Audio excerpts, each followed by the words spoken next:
perfect at all. But it's like the imperfections in people that you learn to deal with and accept, and which kind of brings me back to the whole skinhead thing, where another second most often asked question people ask me is, well, how did the other skinheads feel about you being gay? And the response is, well, it depends on which ones you ask. Some are like, they don't want to really discuss it or bring about it, like, whatever, dude, they don't want to hear about it. And then you have other guys who are like, so Pedro, when are you get yourself a boyfriend? Some young buck. And it's really cute when they try to hook you up, by the way. There's this one skinhead I know, sweet guy, loyal as can be, thick neck, tattoos down to his wrist, affectionately known as Neanderthal. And the nickname they used to give him was Precious, but people thought it was too cute. They didn't really get it, so Neanderthal kind of really fit. And very short-tempered, and in the pit, he's like a cannonball. He's just like bouncing like a huge, like 200-pound, pinball, knocking people down. And one day we're like talking, and he told me the story about like his first love of his life, this girl that he was with, and how they moved away. He had to move away, and how sad he was, and he would cry and stuff. This is like, Neanderthal telling me this. And then later he would tell me, oh, I know some guy in Pennsylvania that I think you might like, Pedro, and that I just want to see you happy with some guy. And I'm thinking, who are you, and what have you done with Paul? But of course, that's what love is, and you have to and where you deal with people as you find them. And so Paul doesn't necessarily understand the gay thing. He doesn't want to see me trading spit with a guy, but he'd like to see me settle down. He think it'd be good for me. So I think the one story I can tell you is about when I was living at this house in New Brunswick, New Jersey, and it was like a skinhead house of pleasure in the late 80s. And by skinhead house of pleasure, it's like a punk rock house, like punks and skins live there, and it's a place for skins to travel when they're like going to a show in another state or visiting family or running from the law. And one day this skinhead named Creepy Gary arrives from the Midwest. And after his arrival, this other skinhead who was living at the house named Ugly Bill these are real names. You just can't make this stuff up, folks. This is real life, right? Soon a major motion picture, right? So Ugly is telling Creepy, who lives in the house, and then he gets to me. Or he says, oh, there's Pedro. He lives upstairs. He's gay, but he's cool. And Creepy's like, what? And Ugly says, well, he's gay, but he's cool. Like, he won't try anything on you.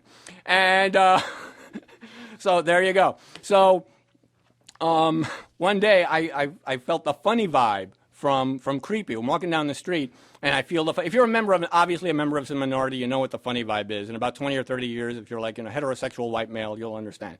But I'm walking down the street, and I look to my right, and Creepy's looking at me. And so I'm thinking he's trying to figure me out. So, something will come up. I figure, that'll help, ease things up. And it happened one day where this other skinhead, Brian, he's like bassist in a band called the Bouncing Souls. He was talking to his girlfriend, and I wasn't paying attention, but he used the word queer. And then he turned, I don't know what the context was, but he turns to me and he goes, oh, Pedro, I hope I didn't offend you. And I'm like, Brian, I can't be offended by everything people say. For example, Pedro, would you like a slice of fruitcake? What do you mean by that? And everybody laughs except Creepy. Creepy smiled. I'd never seen that before. Creepy Gary doesn't smile. That's, he's creepy. That's why. So subconsciously, I think this is it. 1 week later, I walk into the kitchen and there's Creepy Gary standing on the corner, near the sink. And I say, hey, Creepy, you know the difference between a blowjob and a ham sandwich? He's like, no. And I say, really? You want to have lunch tomorrow?